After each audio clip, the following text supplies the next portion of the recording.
Ndashimiye Imana isubiye kuduha akaryo kugira ngo tuganire ivyayo, kugira ngo dufashanye, dukuzanye, twuzuzanye. Ariko nawe ndagushimiye kubw'umwanya ufata. Nukuri Imana iguhezagire cyane. Umwanya ni ikintu c'ikimazi. Iyo umuntu rero afashe umwanya wiwe akawukoresha ikintu kanaka, aba yerekanye ko ico kintu agiha agaciro. Imana ikugirire neza kubw'ico kintu. Ndabandanya mvuga kuri ya majambo, ubongeze kw'Ijambo rivuga ko mu vy'ukuri dukeneye kubakira ubuzima bwacu kw'Ijambo Ry'Imana.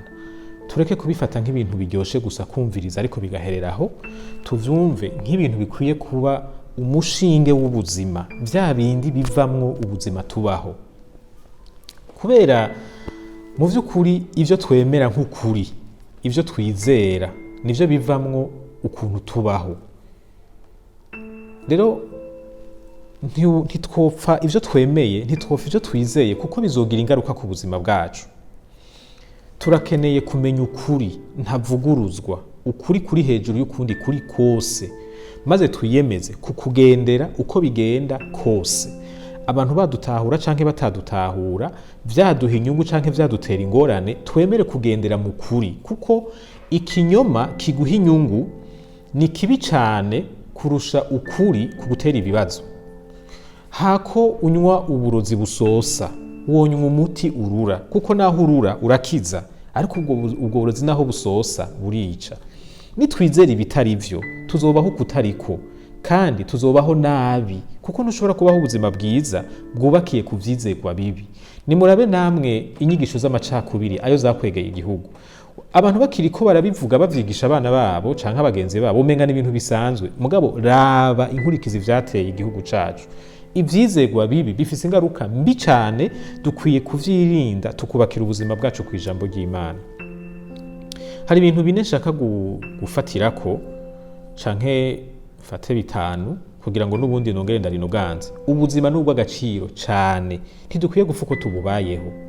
Ubuzima bufise agaciro kanini gose katanaharurika, kandi dufise ubuzima bumwe aha kuri iyi si. Nitwabwonona nta bundi tuzosubizwa kugira ngo dukosore.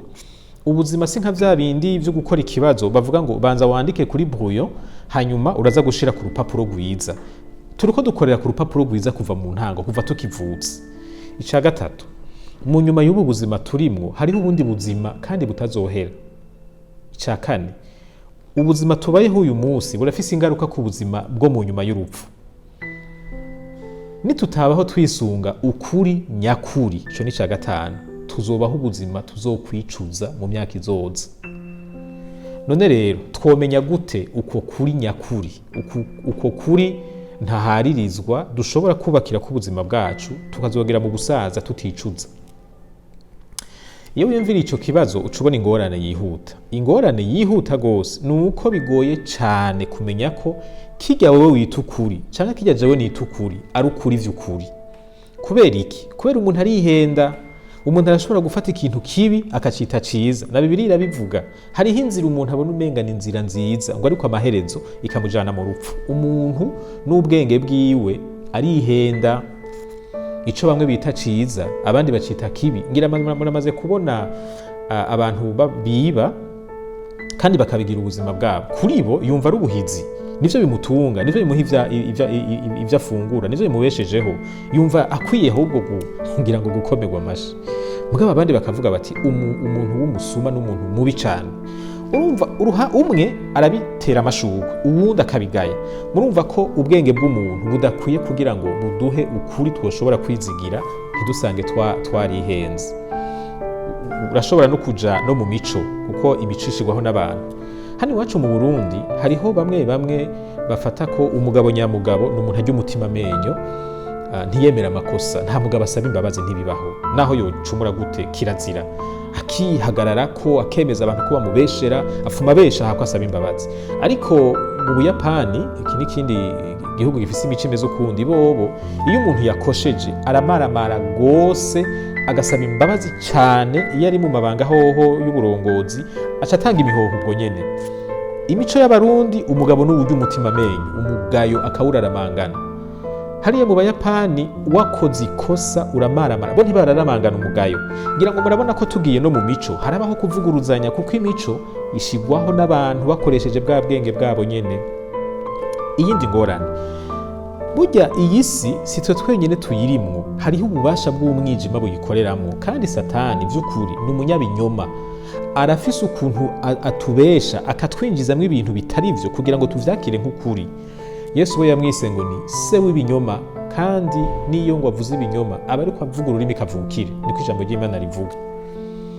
Raba ivyo yakoreye Eva, yaraje aramubwira ati erega niwabirya kw'ibi vyamwa nta ngorane ntaco uzoba, kandi azi neza ko atari vyo. Eva aramwumvira, mwarabonye inkurikizi. Navuze ko no muri kino gihugu naho nyene hariho ibinyoma satani yatuzanyemo, uwivye agashikana uwo n'umuhizi, igisuma n'igifashwe. Igisuma si igifashwe, igisuma n'icivye. Naho utofatwa uguma uri umusuma, washaka twisunze ijambo ry'Imana hoho, naho utokwiba mugabo ubifise mu mutima uba uri umusuma.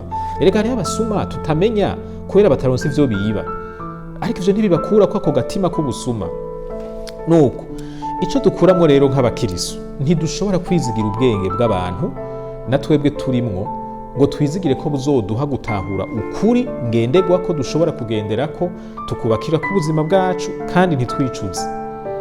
Ntidushobora kwizigira n'imico y'ibihugu vyacu, nayo nyene irimo ibinyoma. Ahantu honyene dushobora guhagarara ni mw'ijambo ry'Imana. Iryo naryo ryahishuwe n'Imana izi vyose.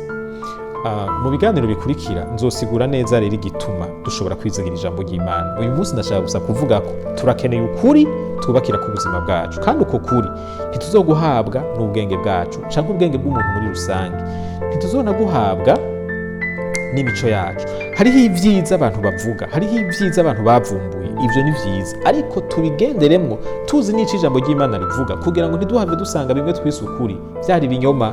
None rero n'ubu ndagushimiye, wakoze cyane gutanga uno mwanya wawe. Imana igukomeze, Imana iguhezagire. Ndagusabira kuba mu bantu bafise inyota, kandi ndagusavye ngo ubikore, gira umwete wo kurondera kumenya ukuri kw'ijambo ry'Imana.